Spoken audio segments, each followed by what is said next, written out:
Half Pitch Fun Fly has now come to an end. We are currently packing up. There's only a few pilots left, and we have had so much fun over the weekend.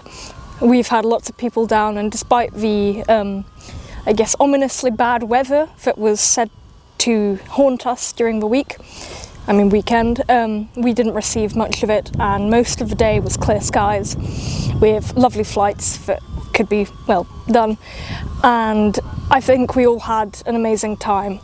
Of course, on Saturday we had lots of flights and a barbecue in the evening, courtesy of Rob the Farmer.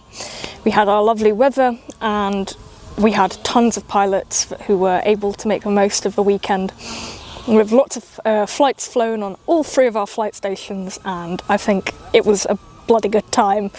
So we hope to see you guys soon, and let's hope that you watch the rest of our videos here. Definitely recommend, and we'll see you guys at Charmouth.